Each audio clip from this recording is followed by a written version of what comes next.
Hi guys and welcome back to the channel. Today I've got two replays in the Chinese Premium Tier 8 Preferential Heavy Tank, the 112.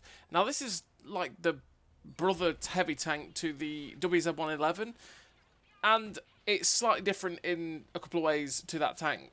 So the WZ-111 actually has like pretty good mobility, it has decent-ish gun handling for a 122mm, fires a little bit quicker.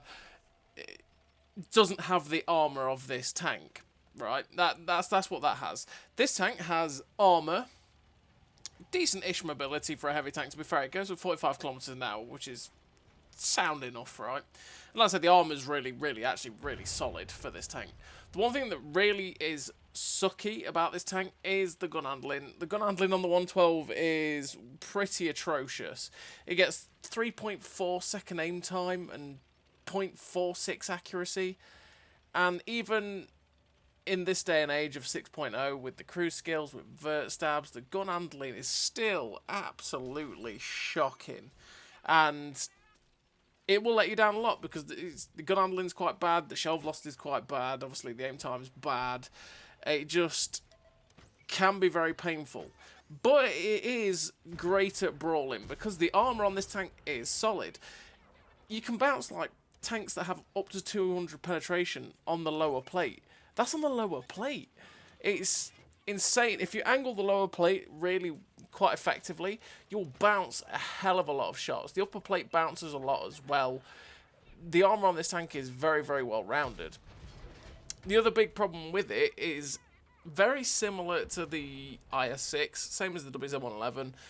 The penetration with, and to be honest, it's the penetration mixed with this derpy ass gun that leads to some extreme frustration, because 175 pen on the AP is abysmal, and it's the same on the IS-6. The IS-6 needed some love in terms of just that AP. If it was like 190 pen, it'd be a lot better. 175 pen in this day and age, it's just not fit for purpose. It quite frankly doesn't work a lot of the time, depending on what you're facing. And like I say, depending on the matchmaking, depending on the tanks you're facing, 175 pen with a derpy gun where you've got to really aim for a weak spot, it's not going to go well, and you get some really annoying bouncers. Also, there's tanks you're going to face where you think, oh, I should pen this easily, because you're quite used to a lot of the tanks you're going to play these days where you're having, like, 210 pen plus. And you'd normally quite easily pen them, and you just bounce, because you can't actually pen them with 175 frontally that easily, or at all, really. And you have to load the premium, and obviously with the i6, that's a problem, because it's only got 217 pen on its APCR, which can let you down as well. On the 112 and the WZ-111, it does have a benefit of having 250 heat pen. Now, 250 heat pen is great. It's going to pen everything you're going to see as a preferential heavy tank, because, well, obviously being preferential tier 8, you are only going to see tier 9s, and with 250 heat pen, yeah, most of the time you are going to be able to pen those tanks you face, which is fine. But yeah, derpy gun handling with 175 pen is not ideal. It can be incredibly frustrating, just like the i6 in that way. But, like I say, the armour on it is fabulous, and if you get yourself into close range brawls, you can make the most of it, which is pretty nice. So in terms of recruit on the 112, I run Born Leader, Rapid Reload, Sixth Sense, Situational Awareness, Steady Aim, Snapshot, Run and Gun, Track Mechanic, and Rapid Aim. All of the gun perks because, like I say, the accuracy on this gun is trash. You want to help it as much as possible. Rapid Aim because the turret traverse is a little bit slow at 26 degrees a second. So I just want to make it that little bit quicker, help it get round to face the light tanks that come swarming you at times, especially these days, well, this month anyway, with the light tank op that's been running. And yeah, all the other perks are the same that you pretty much run on every single tank going. In terms of equipment, I run rammer, vert stabs, and optics, because you do have 380 meters view range, so if you run optics, situational awareness, Born Leader and all that sort of stuff, you're going to get some really good view range, and you've seen how that really good view range can help you in a game like this, because we've managed to get 3.6k assistance, which is mental generally. And in this game on Great Wall, we've made the most of the fact that our team rushed up the 0 line. Now, I decided I was going to go down the JK like you normally would, but I decided no, I can't do that, because my whole team's gone up the 9-0 or in the middle area. there's no point going to a flank by yourself. You're just going to end up dying and then moaning that your team's crap. Say it as it is. That's the way it tends to go generally. So there's no point going into your own death to be by yourself. You may as well go with the team and try and make the most of it over here. So what I did is I went along the F line and I ended up spotting their team that were along the 4 line and got some nice juicy assistance on those teammates, which is pretty nice, as you see with all the assistance. And now we're pushing on to this UDES. Now, obviously this guy has so much pen, he can easily pen me.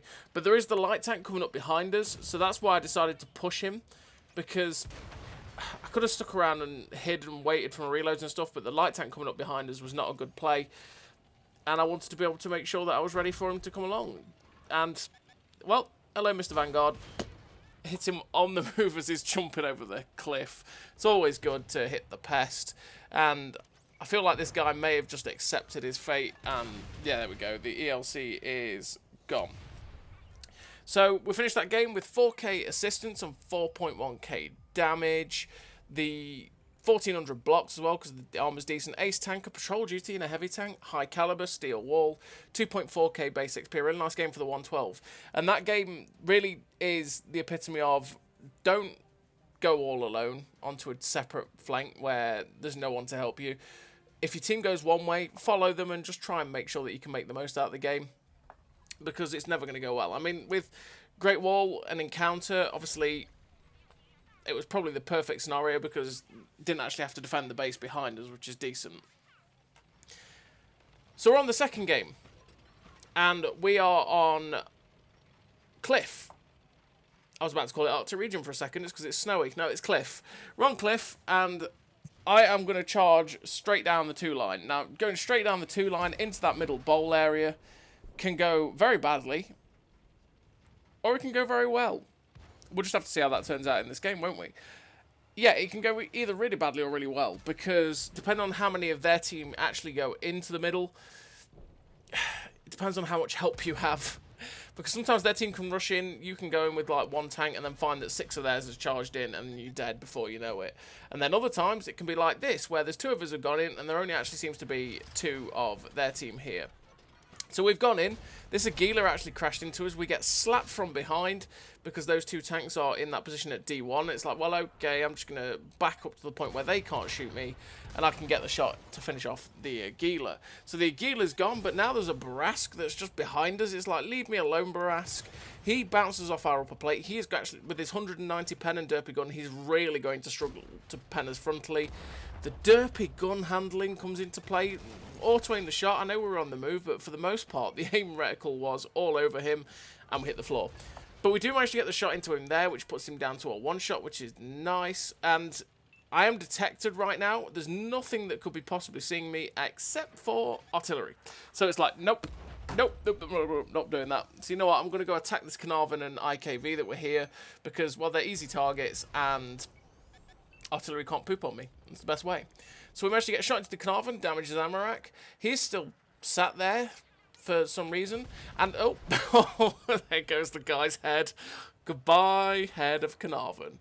1200 Amarak, just straight there. Broke his Amarak, popped it. Good start. We're up to 3k damage in a couple of shots. And we've managed to, what? We've managed to kill 2 tanks so far? Yeah. Run a good roll so far. It's been a good start, but my team hasn't actually gone up north at all, or should I say, they haven't gone to the east. So, what we're going to do is we're going to poke up on this side of the ridge so that we can get some shots along here and try and spot them out and stop them from engaging the people in our cap, because there's no one up here, and a lot of our team have gone straight down the 1-2, and these guys will end up taking a position above us if we don't do this and attacking us. Now, this King Dragon is where our penetration is going to hurt us, because while the gun has been a bit derpy and I've ended up missing some shots here, we're also not going to pen it frontally. 175 pen might go through the unangled lower plate, but frontally we can't pen it. But fortunately, our armour is very, very good, so he won't really pen us that easily either. Now, I'm targeting the ARL because, well, number 1, the ARL is an easy pen. Alright, that's number 1. Number 2, he's also a gun that we want to get out of the game. Now I'm trying to look for a shot on the King Dragon, because again, I feel like the ARL isn't going to pen us. So I was trying to get a shot into that King Dragon to put him down to a one-shot. But then the Barask comes in, derpy gun handling comes into play, trying to free aim the shot, but we hit the rock in front of us, sadly. We switched to heat because, well, the 175 AP pen is just not going through this King Dragon. We get one into his side, angle, make it hard for him, and he ends up tracking us in place. He is firing heat, so hitting our space diamond meant he was never going to pen us. It's all about wiggling. If we just sat still in front of that King Dragon, we'd have made it exceptionally easy for him to pen us, exceptionally easy for him to kill us, and yeah, we'd have been game over. We're keeping our ass tucked into this rock because we were expecting the Barask to come up behind us, and like I say, frontally, the Barask is going to extremely struggle to pen us. Unfortunately, he didn't pen us. He hit the rock behind us that we kept our ass tucked into, and then we managed to finish him off. I expected him to come round the back of me again along the E-line when he was loaded, which is why when I was when I killed the King Dragon and I was aiming to get the ARL, I was keeping my ass tucked in as tight as possible to that rock, so that, like I say, he couldn't just get an easy shot into my rear and then pen me. Made it so that he had to go and shoot the places that are harder for him to pen. So we get detected there, and I'm thinking, is that still the Emil that was over here? And then the two guys get spotted over there, and it's like, no, that must have been artillery that was detecting me. But I could go back and get those guys, but I would have to really expose myself to get shots at them. And the cap is a problem. It's happened too many times recently where I've decided, okay, I need to go shoot these other guys and just leave the cap for a second, and then find out that the person just sits there, obviously unopposed, and just caps. And then it's game over. And you may kill the other two guys, but it's game over. And fortunately enough, the Cromwell actually shot at me. He's going to really struggle to pen me. I did get a shot into him, and he's realised that he can't really cap it out, so he's running away. Fortunately, my TD that was down below managed to kill the Emil, so now it's just that Cromwell and the T28 prototype. So what I'm going to decide to do, because I'm expecting the T28 prototype to get up to us, is get rid of this Barask, move him out of the way, and then use this position that this Barask was covering, or the dead husk of the Barask was covering, so that I can side scrape out and get, you know, good shots at this T28 Proto.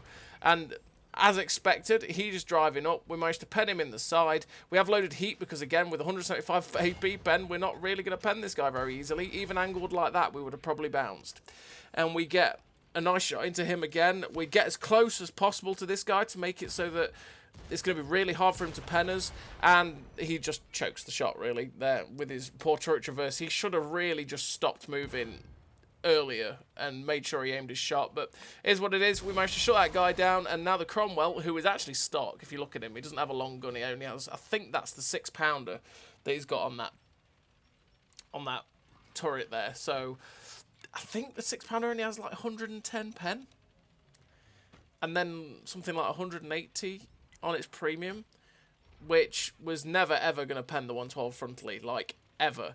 So, fortunately enough, once I'd killed the T28 prototype, I knew that guy was done for. And then we did play the Uno Reverso, so I was making it look like I was going to go along this 5-6 line for the artillery. But then, as soon as I got unspotted, swiveled round and came back this way. And the reason I've come back this way is because we know where the artillery probably is. He's either in the corner at A1 or he's up at A23.